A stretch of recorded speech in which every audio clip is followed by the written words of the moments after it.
Evangelho, sexta-feira da 29ª semana do Tempo Comum. O Senhor esteja convosco, Ele está no meio de nós. Proclamação do Evangelho de Jesus Cristo, segundo São Lucas. Glória a vós, Senhor. Naquele tempo Jesus dizia às multidões: Quando vedes uma nuvem vinda do ocidente, logo dizeis que vem chuva, e assim acontece. Quando sentis soprar o vento do sul, logo dizeis que vai fazer calor, e assim acontece. Hipócritas, vós sabeis interpretar o aspecto da terra e do céu, como é que não sabeis interpretar o tempo presente? Por que não julgais por vós mesmos o que é justo? Quando, pois, tu vais com o teu adversário apresentar-te diante do magistrado, procura resolver o caso com ele enquanto estás a caminho. Senão, ele te levará ao juiz. O juiz te levará ao guarda, o guarda te jogará na cadeia. Eu te digo, daí tu não sairás enquanto não pagares o último centavo. Palavra da salvação. Glória a vós, Senhor. Sexta-feira da 29ª semana do Tempo Comum, em nome do Pai, do Filho e do Espírito Santo. Amém. Queridos irmãos e irmãs, a Santa Liturgia hoje nos entrega a última parte do 12º capítulo do Evangelho de São Lucas. E ela fala exatamente sobre o discernimento a respeito dos sinais dos tempos. Os tempos messiânicos chegaram e é urgente compreender isso, pois o julgamento, de fato, está próximo. Bom, durante o inteiro 12º capítulo, nós vimos o crescente dessa declaração feita por nosso Senhor, seja aos discípulos, seja aos fariseus, e agora, especificamente, à multidão. Durante esses últimos dias ouvimos o Senhor, por mais de uma vez, advertir os fariseus a respeito da hipocrisia, ou seja, de trazerem no coração uma decisão ou uma postura, mas admitirem uma outra externamente. E hoje o Senhor usa a mesma expressão para falar às multidões. Dizia ainda às multidões: quando vedes levantar-se uma nuvem no poente, logo dizeis vem a chuva, e assim acontece. E quando sopra o vento do sul, dizeis vai fazer calor, e assim acontece. E no versículo 56, Jesus começa dizendo: Hipócritas, sabeis discernir os aspectos da terra e do céu, e por que não discernis o tempo presente? E aqui Jesus também chama a multidão a um caminho de conversão. Agora conseguimos entender um pouco mais a força e o significado dessa palavra. Como já tive a oportunidade de partilhar em outros momentos, Jesus não é um justiceiro moral, que vai dizendo na cara dos outros o que está acontecendo, mais com o objetivo de poder desmascarar as pessoas do que de compor uma atitude de bem por elas. Jesus chama a multidão, como muitas vezes chamou os fariseus, mas hoje, particularmente, ele chama a multidão a uma atitude nova. Não foi tirado de vocês a possibilidade de interpretar os sinais dos tempos. Deveis ocupar-se disso. Deve ser uma responsabilidade, uma atitude da parte de todos aqueles que seguem o Senhor. Aqui nós temos duas coisas muito importantes. A primeira é saber que os sinais estão dispostos diante de nós. Então o homem não tem que entrar em uma angústia por saber se estão ou não estão presentes os sinais, pois o Senhor está advertindo a respeito da presença deles. E, de fato, constantemente, no meio de nós, ainda hoje, vemos os sinais dos tempos, a soberania do poder de Deus acontecendo, o triunfo dele sobre a morte e sobre o pecado. Vemos a ação do Espírito Santo como fogo ardentíssimo que converte os corações e que transforma a face da terra. Vemos ainda, em muitas outras ocasiões, o poder da misericórdia arrancando do caminho da morte eterna inúmeras almas. E temos ainda todos os sacramentos da Igreja, a presença do corpo e sangue de nosso Senhor Jesus Cristo sobre os nossos altares e no tabernáculo das nossas igrejas.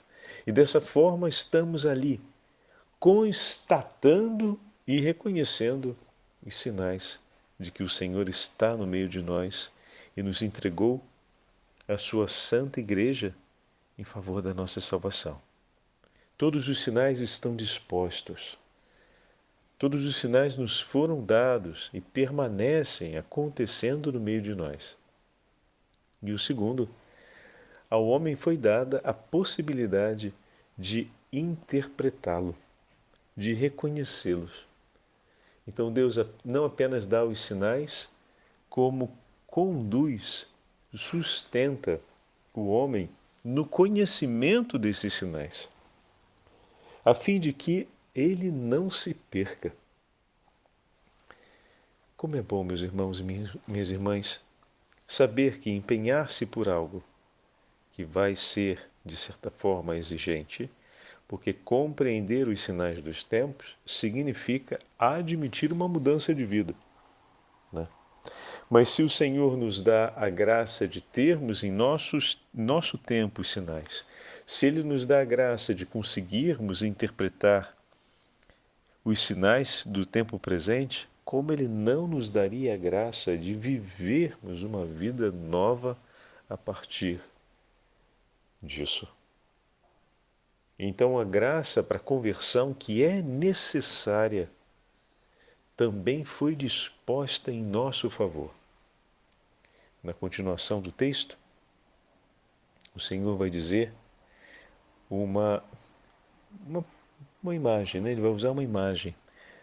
A imagem a respeito do tribunal e a respeito do esforço para conquistar a reconciliação.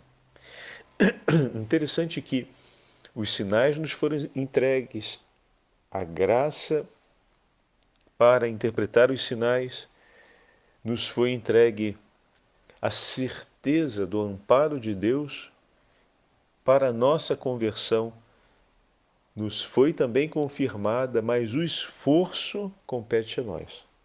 Ninguém vai fazer pela gente. O esforço é nosso. Com efeito, enquanto te diriges com teu adversário em busca do magistrado, versículo 58, esforça-te por entrar em acordo com ele no caminho. Então existe um dar-se ao fazer que é importante nesse caminho. Qual o caminho? O caminho à reconciliação, o caminho a Jerusalém eterno, o caminho à vida em Deus, o caminho para o qual estamos chamados através dos sinais do tempo presente.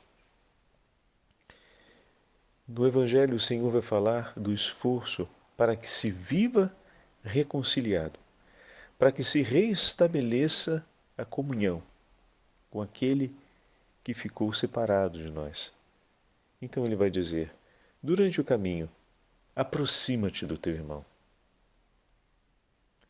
e conversa com ele a fim de que seja superado o problema entre vocês.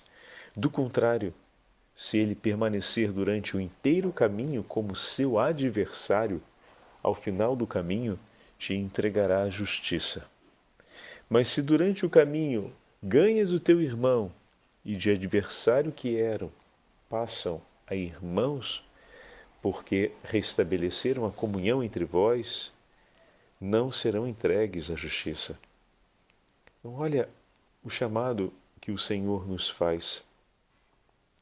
O nosso caminho é um caminho para vencer, ou um caminho no qual nos empenharemos, melhor dizendo, para conquistarmos outra vez a vitória sobre a adversidade entre nós. Nos tornamos adversários, a inimizade triunfou, porque entre nós o pecado foi mais forte do que a graça e ele nos levou a estarmos longe um do outro. Mas eis que o Senhor diz, eu vos darei os sinais do tempo em que a vida se fará entre vocês. Vos darei a graça do Espírito Santo para que possais compreender esses sinais e possais desejar outra vez entre vós a comunhão e não permanecer na adversidade, na distância, como adversários um do outro. Agora, para tal, é preciso que o tempo que eu também vos dou seja um tempo tomado em vossas mãos, para que se esforcem a fim de conquistar a comunhão. Então, tudo o que é necessário em favor da comunhão está sendo entregue. Para que aconteça, é preciso que haja o esforço. Se você caminha com o teu irmão até o fim e não se esforça, ao chegar diante do juiz, que alegação vai ter? Porque os sinais para que isso pudesse ter acontecido foram dados. As graças espirituais para que se conseguisse foram dadas. O tempo para que se fosse conquistada essa comunhão foi disposto. O caminho na qual não faltou estímulos e condições e momentos oportunos para que se estabelecesse a comunhão também foi oferecido. Ao chegar diante do juiz, então, que desculpas vamos dar? O que vamos apresentar? Por isso Jesus fala às multidões, esforçai-vos. Ou seja, na vossa liberdade, tomai a iniciativa de fazer aquilo que eu mesmo inspiro em vossos corações, a fim de que não termineis a vossa vida entregues à justiça e condenados a pagar o preço por aquilo que fizeram. Então trata-se de um texto escatológico, mas que nos traz um chamado de esperança muito grande. Abandonar a hipocrisia significa tomar nas mãos tudo o que o Senhor nos dá e colocarmos o nosso esforço pessoal, ou seja, a nossa entrega de amor em favor da comunhão com o próximo e da comunhão com Deus. Mas em que sentido, Padre Fábio, com o próximo e com Deus? Bom, o juiz, bem sabemos quem é o próprio Deus. Então, todo o caminho fala a respeito da comunhão com o irmão. Se nós não buscamos a comunhão com os nossos irmãos, como permaneceremos em comunhão no final? Pois quando seremos levados diante do justo juiz, para permanecermos eternamente em comunhão com ele, a pergunta que ele nos fará é: vivestes em comunhão com o teu irmão durante a tua vida? E o que é que nós vamos dizer?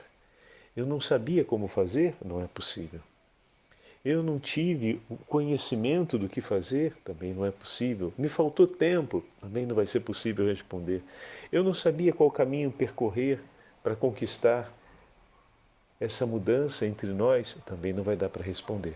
Porque todas essas realidades já estão ali, como nós estamos vendo no Evangelho. O Senhor já dispôs por nós, no nosso hoje. Elas estão presentes no nosso hoje, todos esses conhecimentos e todas essas possibilidades. O que está faltando é o esforço. E se por acaso você percebe que te faltam forças para tomar essa iniciativa, para começar a aplicar-se no caminho de comunhão com os teus irmãos, pede o auxílio do teu Senhor, porque Ele se alegra com essa súplica. Imagina, se Ele dispôs o tempo em teu favor, te mostrou o caminho, te iluminou no conhecimento de como interpretar os sinais dos tempos, te entregou esses sinais.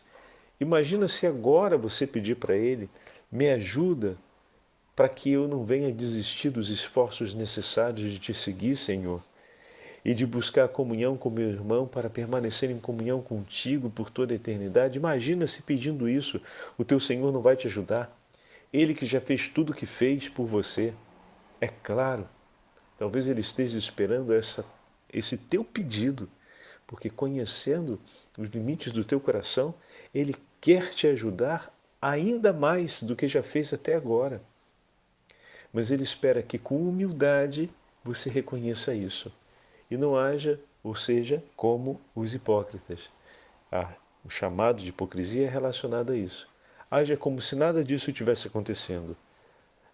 Que no final a gente haja como se o esforço fosse uma coisa que a gente faz de fato, quando na verdade a gente tem uma fadiga enorme para colocar em prática. Então, ao invés de fazermos de conta que não é aquilo como é, peçamos a Ele: Senhor, dai-me essa ajuda. Eu de fato reconheço, tenho tudo, está faltando aqui aquela força interior para eu me esforçar mais, para eu me aplicar sobre tudo o que recebi de Ti. Eu te peço, ajudai-me. Que na verdade nós possamos encontrar a alegria do socorro de nosso Senhor todos os dias por nós e por todos aqueles que Ele nos confia. O Senhor esteja convosco, Ele está no meio de nós.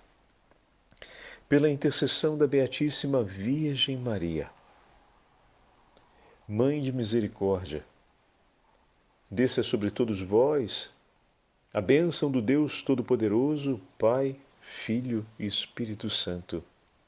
Amém. O preciosíssimo sangue de nosso Senhor Jesus Cristo seja nossa salvação. Amém.